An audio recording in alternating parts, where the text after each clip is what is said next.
Hey, what's up everybody? Ramy here, and today I'm showing you a do-it-yourself reverse hyper.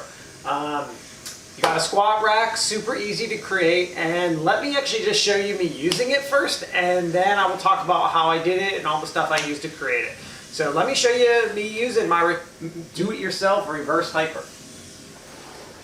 Just putting some pads for myself.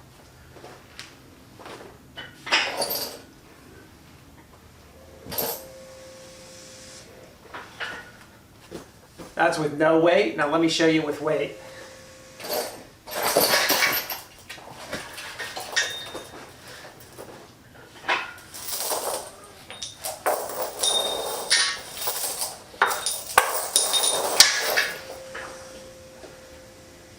All right, you get a little idea for how that works? Okay, so let's talk about how I did it. Let me start from the bare basics, all the materials. So the first thing, I got a squat rack here. And I've got some pin and pipes.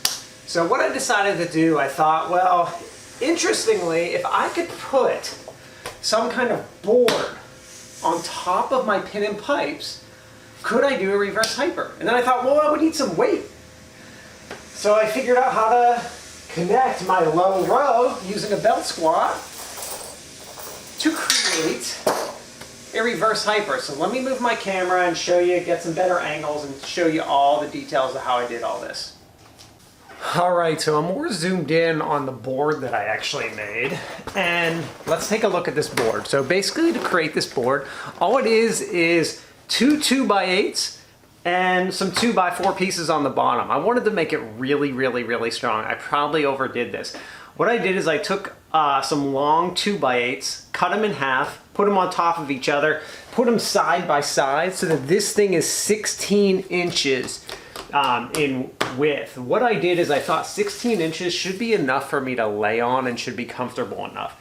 I also know that my rack is 24 in depth, so I thought like 16 would be a good, nice compromise. So I put basically two 2x8s together, stacked them on top of each other as well. So this is almost like 4 2x8s.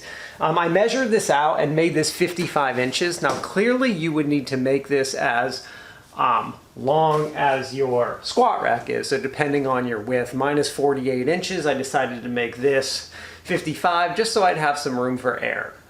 Then what I did is when I nailed these pieces together, I flipped it over. Let me just lift it up here to kind of show you what it looks like. You can see I got some pieces of 2x4 here. These two are just for some stability, but these on the edge here, what they do is they prevent this from sliding because this is on my pin and pipes. So basically this piece 2x4 here, and I have one on the other side, prevents this from sliding off the rack because it's on my pin and pipes. I measured this, so there's about an inch or two of slack on each of these sides. So I think it's 42 inches in the inside here. So each of these is probably at about 40 inches apart. So that when I move it, it can't slide off. It physically cannot leave the rack while I'm on it. So I wanted to do that for safety.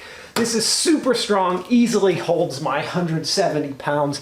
Feels so secure, feel like it could hold a 300-pound person. This is so secure, it's not moving whatsoever. And I probably overdid. I probably could have just used one of these, but I used two to make it super secure. Okay, so once I had this, I decided to try the reverse hyper. But laying on this thing, oh yeah, and I put some duct tape on top of here just because it's wood and I didn't want to like get any splinters or anything. So that's all this silver stuff is duct tape.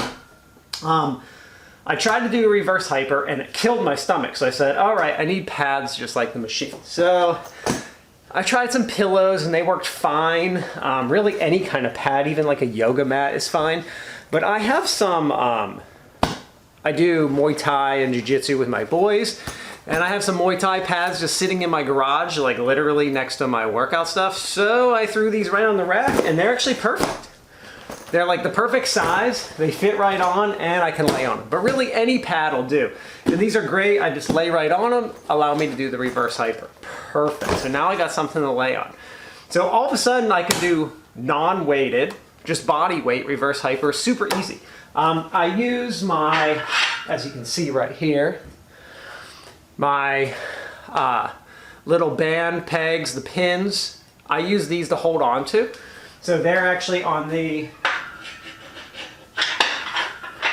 just inside the rack right here. I use them for grip. I could also hold on to just my rack as well, but I use the band pegs. They're just a little easier, but I can also just hold right onto the rack, so I have something to hold on to that's perfect.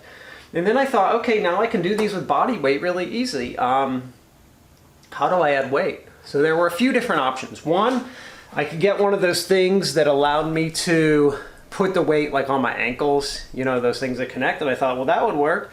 The other thing was, well, I have a low row attached to my machine, and I have a belt squat. What if I just put my low row right where my ankles are and use that? Lo and behold, works perfectly.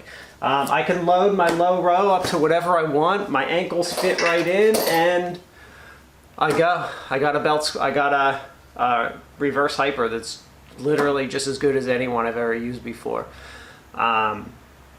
This cost me about $18 at Lowe's to buy these pieces of wood. I had all the other materials, like, you know, I had the pads, I had a squat rack already with pin and pipes. You could also use other kinds of like flip-in safeties or whatever. I already had the band pegs to hold on to, but again, you could just use your rack. I already had the nails, so I really just had to buy the wood. I already had the belt squat and the low row, so this cost me $18 to make. This piece of wood, I'm also finding, is not just great for reverse hypers. I can use this for anything that requires a bench. I can use this for hip thrust. I'm actually putting it on the ground and now using it for weighted calf raises. I can use it as a bench. I can use it to sit. I can use it for step ups. I'm actually finding this is an extremely versatile piece of equipment. You just need to find somewhere to store it.